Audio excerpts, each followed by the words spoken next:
Oi gente, tudo bem? Sejam bem-vindos a mais um vídeo do canal. O vídeo de hoje é um vídeo novo aqui que eu tô lançando, inaugurando hoje, que vai ser um tipo de resenha mais resumida, porque não sei se vocês perceberam ainda, com certeza deve ter percebido que aqui no canal não tem vídeo de resenha. A única resenha que eu fiz até agora foi de um livro da Hannah Arendt que eu li ano passado, Homens em Tempos Sombrios. Eu tava sentindo falta de ter vídeos em que eu falasse dos livros que eu tô lendo, de todos os livros que eu tô lendo, só que não chegasse a ser um vídeo de análise crítica e de resenha assim tão complexo, porque senão ia me dar muito trabalho e eu sei que eu ia acabar não fazendo e não ia conseguir, né? Não ia dar conta de fazer esse tipo de vídeo, que é um vídeo que demanda muita pesquisa, né? Tem que fazer um trabalhinho ali, né? Bem feito, porque depois você coloca aqui no YouTube e aí você não pode voltar atrás e fazer outro, né? Então eu quero pelo menos garantir, assim, que eu não vou deixar nada passar. Então esses vídeos demoram pra fazer, né? Por isso que eu vou fazer só dos meus livros favoritos. E aí, para os outros livros que eu for lendo, eu vou fazer agora esse tipo de vídeo que eu tô lançando hoje aqui, que por enquanto o nome tá O Que Achei, 3 pontinhos, nome do livro. Então vai ser o quadro O Que Achei de, falando sobre os livros,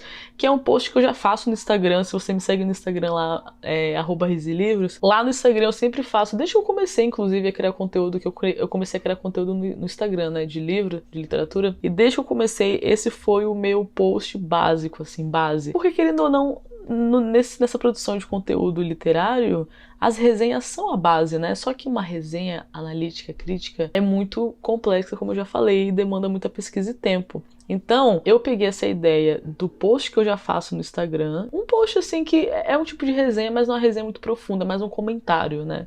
É um comentário assim ali das minhas impressões para ficar marcado, para ficar registrado, com a nota do livro que eu dou e a minha citação favorita. Eu posso aqui no vídeo inclusive até trazer umas 3 citações favoritas, posso fazer que nem no post mesmo, né, que eu faço lá no Instagram, que eu coloco o livro e coloco 9 citações favoritas. Eu posso trazer aqui também. É uma coisa que eu gosto muito de fazer, falar das citações, porque eu amo citações, amo quando uma citação me pega, assim, eu grifo, são coisas que realmente destravam muito a nossa cabeça, né, para certas coisas. Eu vou falar também sobre o ano, né, o país, o tipo, o gênero aqui, eu vou falar daquelas especificaçõezinhas ali. Então é isso, né, chega de introdução, hoje eu vou falar o que eu achei de Ensaio sobre a Lucidez.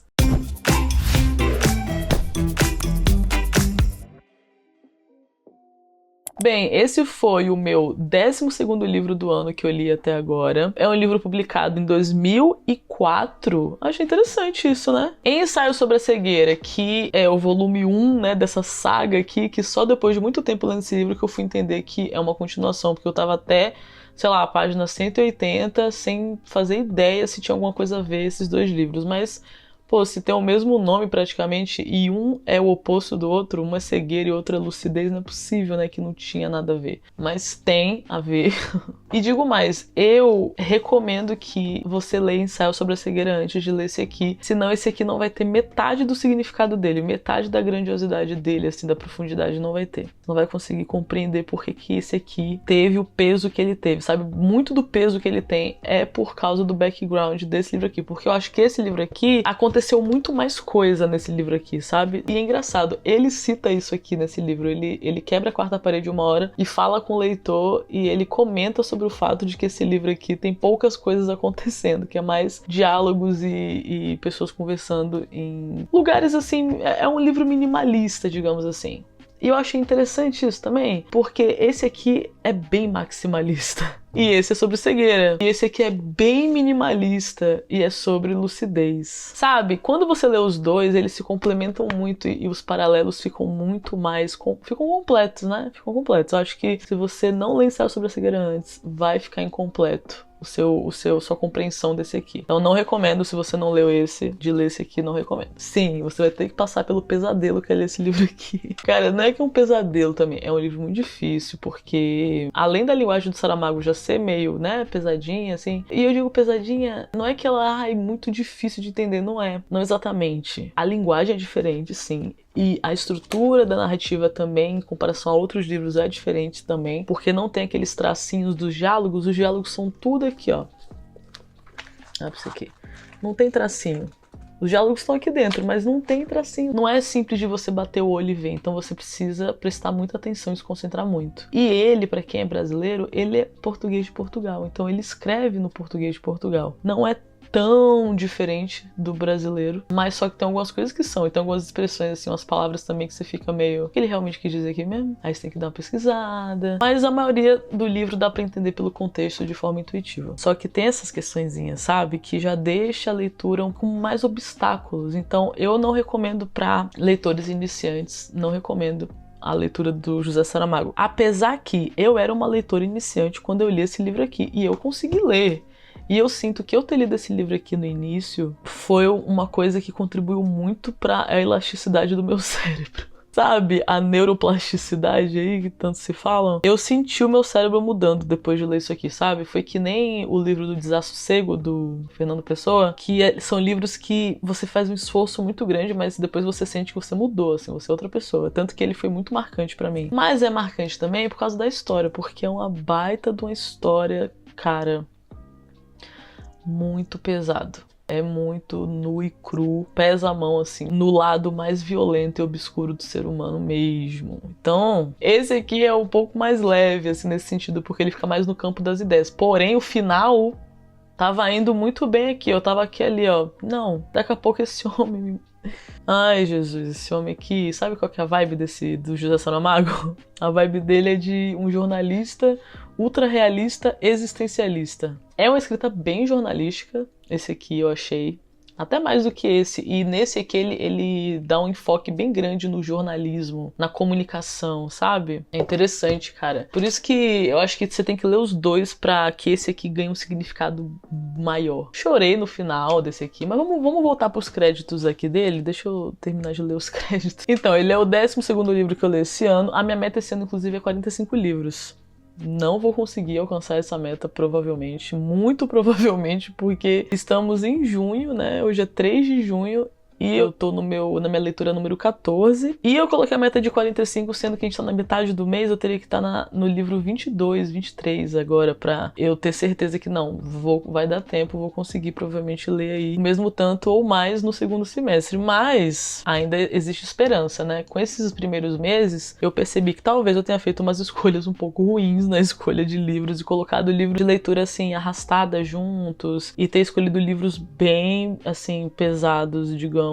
E desde que eu comecei a criar conteúdo aqui pro canal e a me dedicar pro canal mesmo, né, eu tenho tido menos tempo pra ler, obviamente, porque eu adicionei um afazer no meu dia e meu dia continua com as mesmas horas. Então, óbvio que eu vou ler menos, alguma coisa vai ter que vir pra menos, né? E aí eu tô lendo menos, só que assim, cara, sabe uma coisa que eu percebi também? Depois que você vai lendo mais, assim, se tornando, digamos, um leitor... sair ali do iniciante para intermediário. Eu não sei se acontece com vocês, leitores que estão me assistindo, mas parece que eu pelo menos tenho prezado muito mais para a qualidade, sabe? Eu tenho realmente, assim, nos livros, lido, dado meu tempo, respeitar ali o meu tempo, não ficar lendo demais para também eu não me perder, não perder as coisas, porque às vezes a gente passa muito rápido e acaba perdendo algumas coisas que a gente só prestaria atenção se a gente estivesse lendo um pouco mais devagar. E aí, para não precisar fazer uma releitura muito breve, né, tipo, ter aquela sensação de que eu li, mas parece que você nem leu, que você nem lembra direito do que se trata,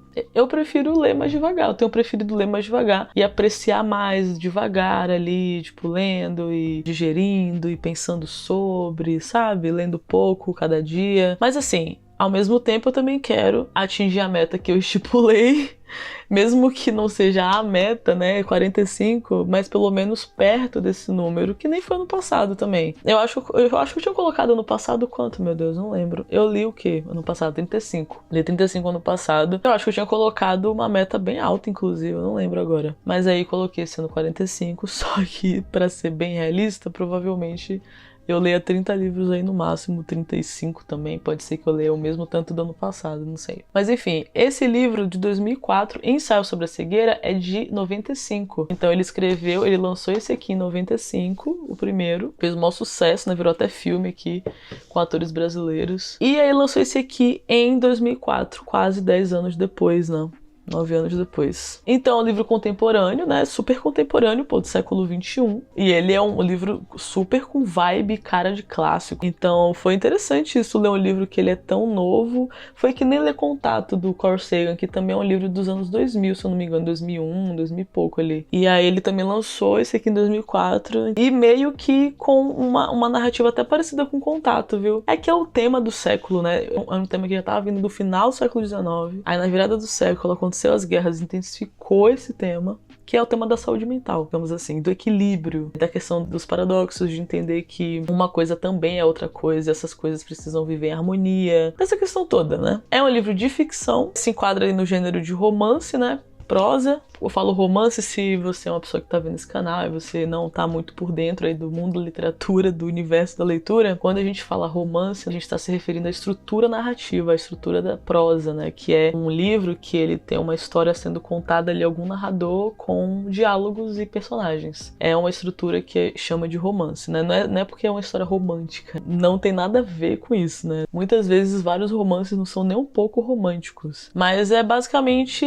no cinema o que se chama de drama. No cinema, o drama, a narrativa drama, meio que é a narrativa base, de onde todas as outras nascem. Todas as outras são outras coisas, mas também são drama, que é a estrutura narrativa. Da mesma forma que no livro, o romance é essa base. E aí vão ter vários subgêneros aí dentro de romance e dentro de outros gêneros também, né? E aí ele tem o quê? 325 páginas, livrinho grossinho, não é nem fino nem grosso, né? Aquele tamanho ali que eu tô falando? Capa mole, confortável, né? Amo leitura assim. Eu gosto muito de livro assim desse tamanho. Entre 200 e 400 páginas.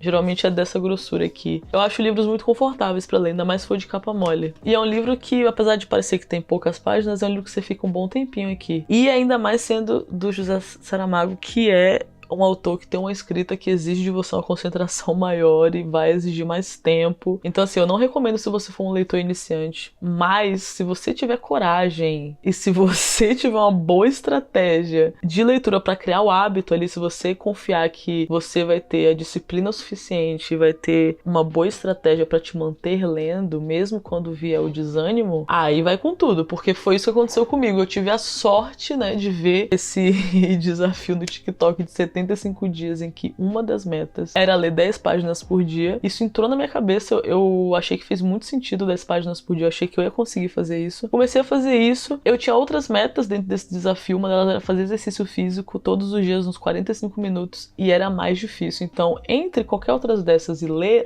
parecia uma coisa super simples. E aí eu gostava muito, eu sempre quis ler, enfim, tinha também essa questão aí de querer, de gostar muito disso, de querer ser leitora. E aí eu dei a sorte de ler esse livro nesse início e de colocar essa estratégia em prática. E como eu tava muito focada no desafio, eu fui fazendo isso aí, cara. E assim, foi muita sorte, porque eu poderia ter me desmotivado, viu? Eu corri um risco muito grande, porque, cara, foi ainda na época da pandemia. E Ensaio sobre a Cegueira é sobre uma pandemia, só que é uma pandemia onde as pessoas ficam cegas, o que pode ser mais desesperador que isso, cara. Então foi um momento delicado. Eu tava lendo esse livro e assim, não foi fácil, tá? Eu não recomendo porque eu tô tentando ser prudente. Pra depois não falar, ai, você mandou eu ler lá e meu Deus, me cansei, não aguentei ler o livro. Calma.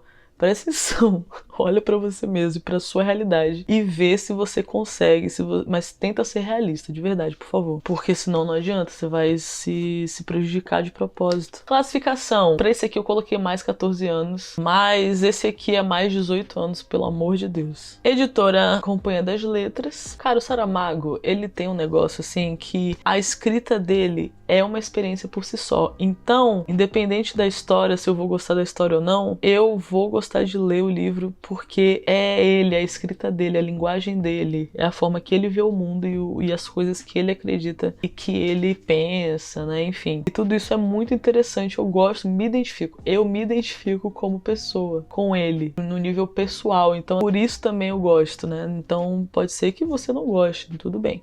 Tudo bem. Existem livros que você simplesmente vai esbarrar autores que você vai esbarrar, você não vai gostar porque não tem muito a ver com você, às vezes, não tem muito a ver com o momento que você tá vivendo também, não tem muito a ver com a sua personalidade, ou tá muito longe da sua linguagem, ou da forma como você enxerga o mundo, e tudo bem, entendeu? Não tem como agradar todo mundo. Mas assim, eu gostei muito dele, e eu gosto muito dele também, uma coisa que eu gosto muito é que ele é muito realista, muito filosófico, é uma vibe existencialista e tem essa pegada jornalística, uma coisa que eu gosto muito é que ele sempre traz uma crítica social, ele tem uma visão assim sociológica também, de enxergar as coisas, de analisar o comportamento humano. Os livros dele é basicamente ele fazendo experimentos sociais, assim, é ele te colocando aquela questãozinha, e se acontecesse isso aqui, do nada?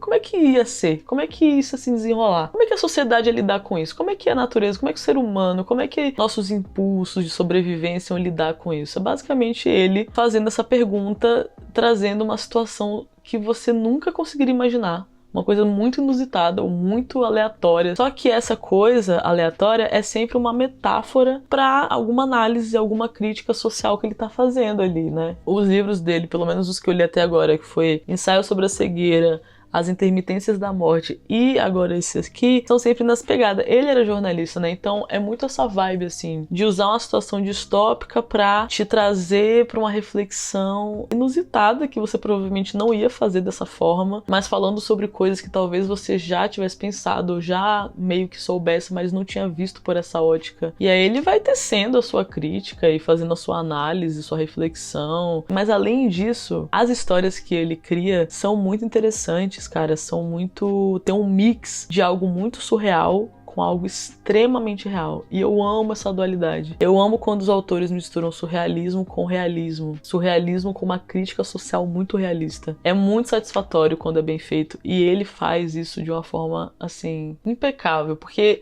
além de tudo, ele ainda coloca aquela pitada de humor sarcástico, que é muito engraçado. Nesse livro aqui, inclusive, eu achei engraçado que ele colocou dois personagens aqui como se fossem os trapalhões, assim, dois patetas. Colocou até uma característica bem estereotipada, assim, trazendo um quesinho cinematográfico, uma coisinha teatral ali. Eu gosto disso nele, porque ele pode parecer muito sério às vezes nos romances dele, na crítica que ele tá fazendo, pode ter a tendência de ficar muito sério, e aí que fica às vezes um pouco cansativo, um pouco denso. Mas aí eu sinto que ele equilibra muito isso, trazendo essas características de algo um pouco escrachado aqui, uma coisa meio satírica, e também a questão do humor, ele é muito sarcástico, e traz essa conotação humorística aí, que é uma coisa que equilibra bem, assim, com a seriedade do que ele tá trazendo aqui, porque são sempre reflexões muito sérias, muito pertinentes e coisa de vida ou morte, assim, é literalmente situações de vida ou morte, geralmente, pelo menos de todos aqui que eu tô lendo até agora. Então são reflexões chocantes e urgentes que ele tá fazendo aqui, sociais, sabe? Coisas, assim, importantes. Nesse livro aqui, a grande situação que aconteceu estranha dessa vez foi que,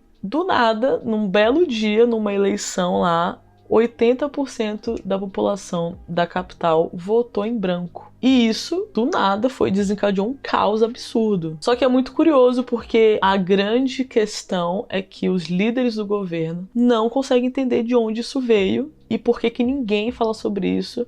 E quando eles perguntam, todo mundo fala que o voto é secreto e que não pode falar. E eles querem saber quem votou em branco, mas ninguém pode falar porque o voto é secreto. E aí eles acabam não conseguindo entender o que tá acontecendo, de onde que tá vindo essa insurreição. E aí ele vai desenvolvendo aqui, inclusive nesses personagens, né, que são ministros e o primeiro-ministro e o governador e nananã, todos esses líderes aí, né, que administram o Estado, eles entram em pânico, em colapso, e tudo começa a colapsar e tudo vai, assim, desencadeando numa situação absurda. E aqui em Ensaio sobre a Cegueira, na cegueira, né, que aconteceu, foi uma cegueira branca. Ele fala aqui também que foi uma cegueira branca. Então o link desse com esse aqui, da cegueira branca com o voto em branco, ele vai linkando assim. Só que isso é uma coisa que ele vai fazendo muito sutilmente. Muito sutilmente. É tanto que eu fiquei assim, pontos de interrogação durante boa parte desse livro aqui, não entendendo o que tinha a ver. Tipo, cara, por que ele colocou ensaio sobre o sudeste? Não tem nada a ver, mano. Não tem nada a ver com o ensaio sobre a cegueira. E aí eu fiquei assim por muito tempo perdidinha. Só que esse homem, ele é assim. Ele vai ali, ó, construindo, costurando a narrativa bem devagarzinho, com a paciência de Jó. E aí o que acontece é que você também tem que ter paciência pra confiar. Eu tava lendo esse livro, olha bem, eu tava lendo esse livro em março, fiquei me arrastando muito, daí eu dei uma pausa, porque senão eu não ia conseguir terminar os outros livros que eu tava lendo. E aí eu fiquei de retomar ele. Passou abril, aí eu retomei só em maio. E falei, não, vou ler só ele, né? Porque eu já tinha lido até a página, acho que 130, cento e pouco, assim. Não, 130 não, foi 107. Aí eu parei na página 107 e dei uma pausa nele pra pegar depois. E aí eu peguei ele em maio, consegui ali, ó, mas terminei nos últimos dias do mês. Fui bem devagarzinho, porque é um livro que exige muito. Mas eu continuei e eu quis voltar e continuei e terminei porque eu confiava no Saramago, eu confio nele, eu sei que vai valer a pena no final, sabe? O negócio dele é esse. O negócio desse homem é esse, que ele faz o negócio ali e vai tecendo devagarzinho, numa paciência divina, que você também tem que ter uma paciência e confiar no processo. Pega ali na mãozinha dele e vai com ele até lá, porque vai dar bom. Só que até dar bom demora muito. E se você não tiver paciência, cara, disposição e disciplina ali, estratégia pra, tipo, realmente conseguir terminar, a chance de você abandonar vai ser muito grande. Mas não desiste, que vale muito a pena. Cara, no final, eu chorei. Ele foi construindo tão bem feito e amarrou tão que eu... Sabe aquele choro de que parece que tava aqui? Ele só sai, assim, você, tipo... Você se assusta com o seu próprio choro, assim, que é tão espontâneo, porque é a escrita desse homem. É a mágica que esse homem faz com a caneta. Eu não sei o que é isso. O que é isso que esse homem tem, que ele escreve desse jeito. E assim, prêmio Pulitzer foi pouco pra esse homem. Isso aqui não é um escritor, gente. Isso aqui é um profeta. A crítica que ele faz aqui é de alguém que tá muito atento à realidade, muito atento ao desenrolar aí da história do ser humano. Eu, assim, admito que em certo ponto eu fiquei pensando, como é que ele vai desenrolar isso, véi? Qual que vai ser a mensagem? Porque depois que você lê, você pensa, ah, sim. Mesmo assim, na real, meio que não foi muito o que eu esperava o final. Só que eu gostei. E combina com ele, combina com o estilo dele, né? A vibe dele. Mas assim, eu tava assim no início sem conseguir prever o que ele ia fazer, sem conseguir prever pra onde ele ia, o que ele ia abordar. É um livro que não é fácil de você prever. Cara, e o livro todo, até as últimas páginas, eu não sabia como ele ia terminar. Assim, durante, né, ele vai dando ali, vai entregando ali as conclusões, você vai pensando, ah, entendi. Ah, sim, beleza, só que até ele te entregar você fica meio, meu Deus, como é que ele vai concluir? Como é que ele vai amarrar isso aqui? Mas ele consegue e faz todo sentido, você fica satisfeito pensando, sim, cara, é isso. Realmente fez todo sentido isso. Enfim, é um mestre do storytelling, um mestre. O homem domina a arte das palavras, um negócio de louco, assim. Loucura. Cara, eu tava pensando, né, qual vai ser a conclusão pra ele abordar essa questão da lucidez? De qual perspectiva ele vai partir? O que ele vai me trazer de solução? Porque assim, ensaio sobre a lucidez, você pensa, tá, você vai me dar aí no mínimo pelo menos uma solução do que você imagina como uma sociedade lúcida, certo? Só que aí no início, lendo, eu pensei, qual que vai ser a solução que ele vai dar, cara? Porque isso não é simples, né, pensar nisso. É só o que a gente tem buscado aí durante séculos, é a lucidez. E a gente tem conseguido descobrir bastante coisa, inclusive do final do século XIX aí, que eu comentei, né? Até agora, o grande tema é a saúde mental, o equilíbrio emocional, a maturidade emocional, a psicologia, né? Toda essa descoberta do cérebro e de todas essas questões. E assim, a gente já conseguiu evoluir e descobrir bastante coisa. Comparado a antes, a gente é bem mais lúcido hoje. Só que é um trabalho ali que ainda falta muito pra gente construir sociedades lúcidas. A gente ainda tá lidando com o neocolonialismo.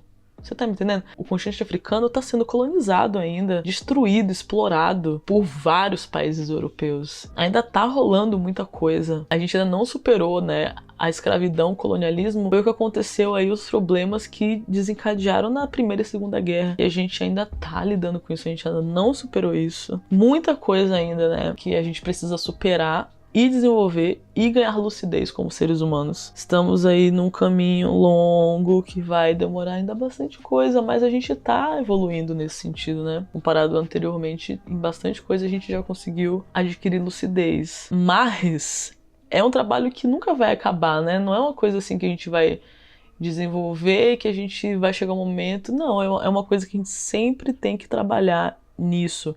E o grande desafio de viver em sociedade é como manter a lucidez e a harmonia numa sociedade com tantas pessoas que pensam tão diferente, que são tão diferentes. Como coexistir harmoniosamente? Como? A resposta é adquirir lucidez, segundo Saramago e segundo aqui o que ele vai dizendo. Só que como adquirir essa lucidez? É aí que tá. Ele, como um bom jornalista, né?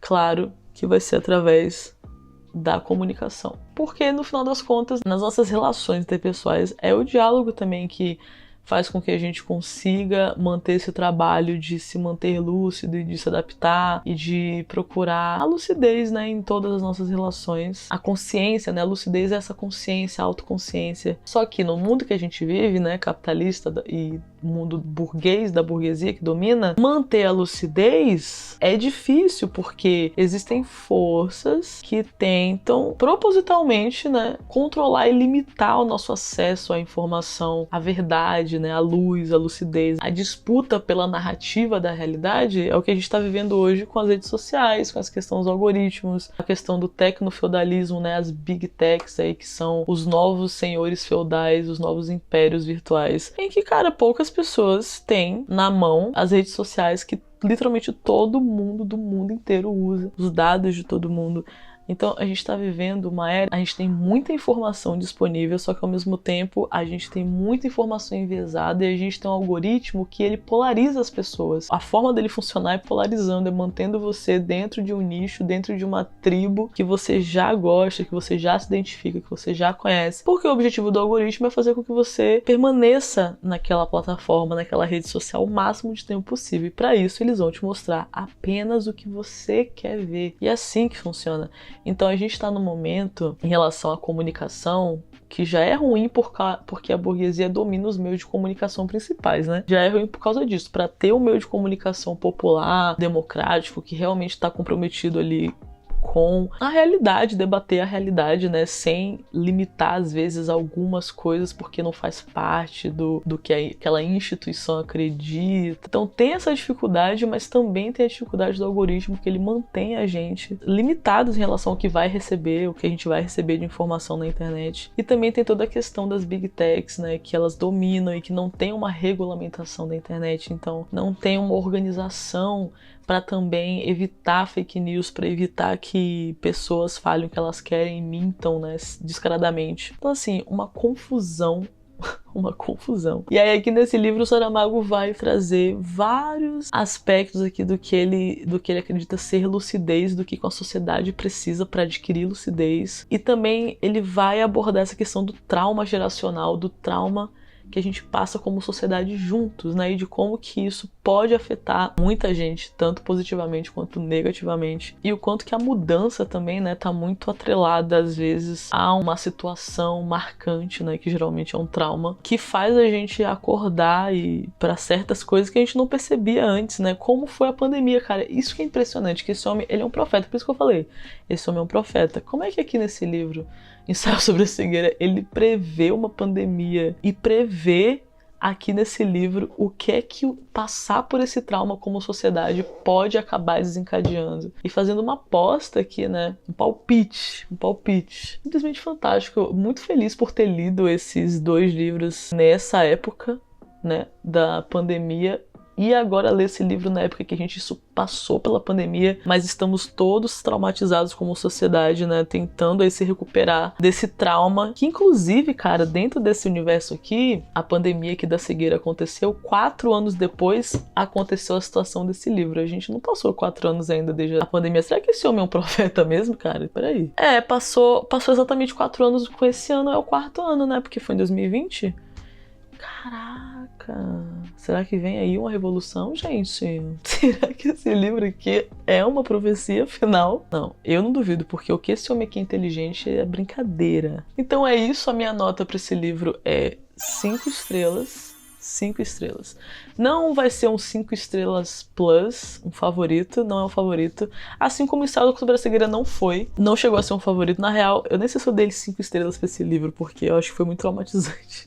Mas eu dei 5 estrelas pra esse aqui. Com certeza é um livro que merece 5 estrelas. Livro muito bom. Muito, muito, muito bom. Esses dois aqui, essa duplinha aqui, os dois juntos, grande clássico, viu? Grande clássico contemporâneo. Grande. E agora vamos para quais foram as minhas citações favoritas nesse livro.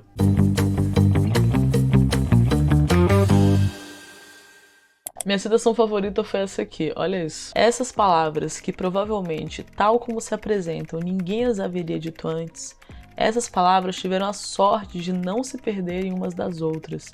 Tiveram quem as juntasse. Quem sabe se o mundo não seria um pouco mais decente se soubéssemos como reunir umas quantas palavras que andam por aí soltas.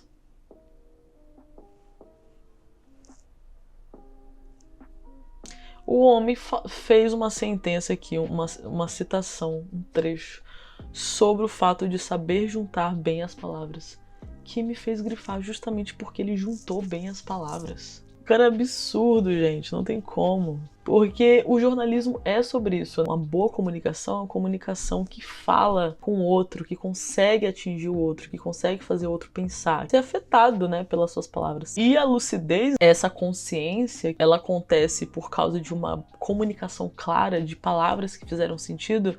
É tanto que o processo terapêutico é um processo de você adquirir lucidez sobre você mesmo, que é baseado no jogo das palavras e no processo científico ali do psicólogo, né? Que tudo é sobre despertar no paciente reflexão que vai levar a uma mudança por causa de palavras que a pessoa usou ali, uma pergunta que simplesmente vira a chave da pessoa. É sobre escolher as palavras certas. Jornalismo também é sobre isso, né? A literatura é sobre isso, é sobre escolher as palavras certas. É tanto que Madame Bovary, né, esse livro que eu li ano passado, foi o meu último livro que eu li, um dos meus favoritos do ano passado também. O Gustave Flaubert, nesse livro, ele passou muitos anos escrevendo esse livro e ele não conseguia terminar porque ele ficava muito preocupado em escolher as palavras certas. Então esse negócio de escolher as palavras certas é um exercício da comunicação no geral, seja ela falada, escrita, todo tipo de comunicação ela tem como principal objetivo saber usar bem as palavras. O ensaio sobre lucidez, o livro, é meio que sobre isso. É sobre adquirir lucidez através de palavras ditas de forma a conseguir comunicar algo, sabe? O papel do jornalismo nisso, da comunicação e o desafio que a gente tem, né, da comunicação dentro desse sistema capitalista burguês. Outra citação que eu gostei muito aqui no livro diz assim: é absurdo, é completamente absurdo. Aprendi nesse ofício que os que mandam não só não se detêm diante do que nós chamamos absurdos, como se servem deles para entorpecer as consciências e aniquilar a razão. Mais uma vez aí a questão da crítica, né, que está bem presente dele nesse livro, sobre a disputa pela narrativa, a disputa pela razão. Essa parte aqui que eu grifei, cara, eu só achei muito lindo a forma que ele descreveu essa cena. Simplesmente eu achei muito lindo, olha só. Como um sopro passou pelo porteiro sem lhe dirigir a palavra. Meteu-se no elevador. O nervosismo quase o fazia bater os pés de impaciência. Vamos, vamos. Mas a maquinaria que levava toda a vida a subir e a descer gente, a ouvir conversas, monólogos inacabados, fragmentos de canções mal trauteadas, algum incontido suspiro, algum perturbado murmúrio, fazia de conta que nada disso era com ela. Tanto tempo para cima, tanto tempo para baixo, como o destino. Se tem muita pressa, vá pela escada. Simplesmente Saramago. Esse trecho aqui também é de uma das personagens principais que eu achei muito interessante. E fala bastante sobre um dos grandes aspectos que ele tá trazendo aqui nesse romance. Ela fala assim: não somos robôs nem pedras falantes, senhor agente, disse a mulher. Em toda a verdade humana há sempre algo de angustioso, de aflito. Nós somos, e não estou a referir-me simplesmente à fragilidade da vida. Somos uma pequena e trêmula chama que a cada instante ameaça apagar-se. E temos medo. Acima de tudo, temos medo. Entendeu? Esse que é o problema. Isso aqui que complica o negócio. Esse trechinho aqui que eu grifei só porque é simplesmente muito bom. A frase: a esperança é como o sal. Não alimenta, mas dá sabor ao pão. E é isso, irmão. Enquanto houver vida, haverá esperança. Senão, pra que a gente tá vivendo? Não tem porquê. Esperança que faz a gente continuar indo, entendeu? O sal que faz a gente querer continuar comendo a comida. Esse trecho aqui que eu grifei fala bem sobre essa questão do que eu tava falando, que é um dos temas do nosso século, que é sobre essa questão do equilíbrio, né? A questão do autoconhecimento, que é o conhecimento da luz e da sombra, o conhecimento do consciente e do inconsciente, e de o fato de que esses dois lados, né, apesar de parecerem opostos, apesar de parecer não se misturarem, eles estão unidos e nós somos o conjunto, né, disso. E entender isso, né, entender ter esse autoconhecimento de si também faz com que a gente conheça melhor o outro, respeitando a si e respeitando nossos limites que vêm dessa complexidade, dessa nossa tentativa, né, que a gente nunca para de tentar se equilibrar o tempo inteiro. Entender isso faz com que a gente entenda o outro, e não só o outro, como o universo inteiro, como a essência de como que o universo funciona em todos os aspectos. E aí, claro que um livro duplo como esse, né, de luz e sombras, consciente e inconsciente, óbvio que ele vai colocar um trecho aqui remetendo a isso. E é o que me faz também saber que esse é um dos grandes temas que ele está abordando aqui. E é um trecho que fala o seguinte: felizmente, há já outras vezes invocada a necessidade de equilíbrio que tem segurado o universo nos seus carris e os planetas nas suas trajetórias, determina que sempre que se tire algo de um lado, se ponha no outro algo que mais ou menos lhe corresponda, da mesma qualidade e na mesma proporção podendo ser, a fim de que não se acumulem as queixas por diferenças de tratamento.